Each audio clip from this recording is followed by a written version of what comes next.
They always tell you that when you marry a man, you aren't just marrying him, you are marrying his entire family. For 7 years, I tried to be the perfect daughter-in-law. I smiled through the insults. I cooked the holiday dinners, and I kept my mouth shut. I thought I was keeping the peace. I didn't realize I was just inviting vultures into my home. My name is Elena. I'm 32 years old, and a month ago, I lost the absolute love of my life. My husband David was a pediatric nurse. He was the kindest, most gentle soul you could ever meet. He spent his days taking care of sick children and his nights making me laugh until my ribs hurt. But David's family, they were the exact opposite. His mother, Brenda, was a bitter, deeply materialistic woman, and his older brother, Mark, was a lazy, entitled bully who still lived in Brenda's basement at 35. From the day David and I got engaged, Brenda made it very clear that I wasn't good enough.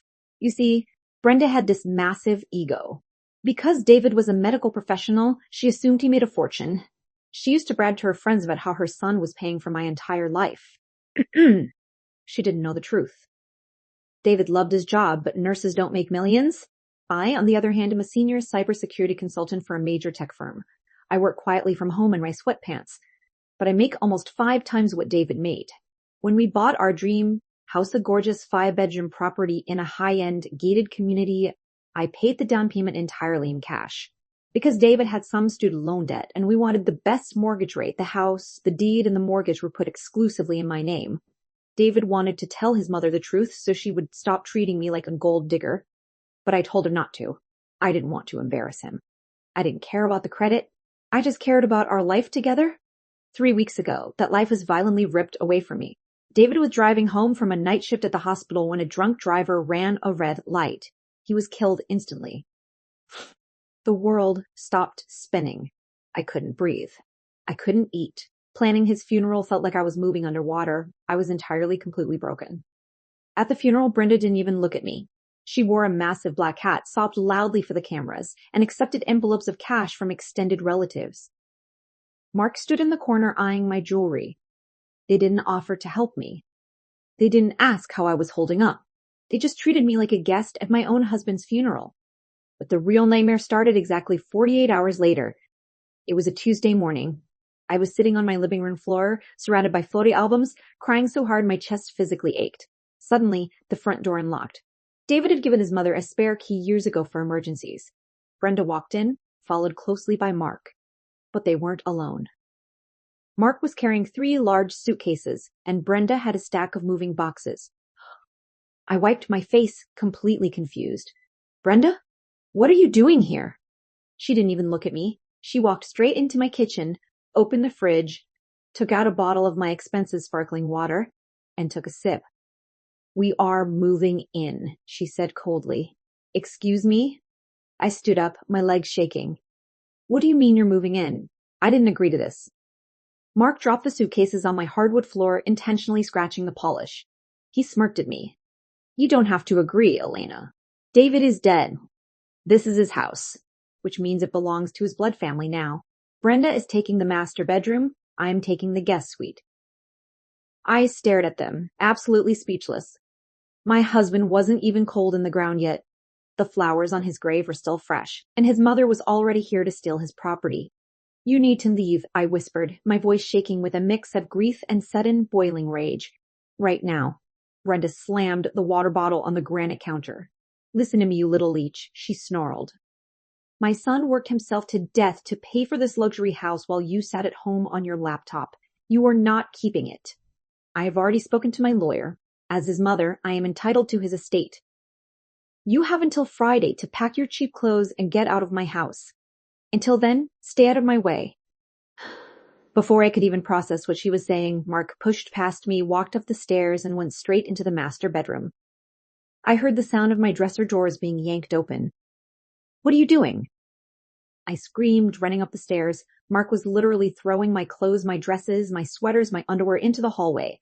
Making room for Mom's things, he laughed. Like she said, you have until Friday.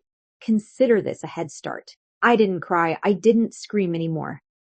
In that exact moment, the grieving polite widow completely died, and the cybersecurity consultant took over. I operate on facts, logic, and absolute protocol. I walked downstairs in total silence. Brenda was sitting on my expensive Italian leather sofa, turning on the TV. I picked up my phone, dialed 911, and asked for police assistance for a home invasion and trespassing. Oh, please, Brenda laughed, rolling her eyes. Call the cops, call them. I want them to see you trying to steal a grieving mother's property. They'll throw you in handcuffs. 10 minutes later, 2 police cruisers pulled up to my driveway with their lights flashing. 3 officers walked up to the front door. I let them in. As soon as Brenda saw the uniforms, she turned on the fake tears. It was an Oscar-winning performance. "Officers, thank God you are here," she cried, clutching her chest. "My son just died. This woman, his widow, has gone completely crazy. She is trying to throw us out of my dead son's house. We just came to secure his belongings, and she is threatening us."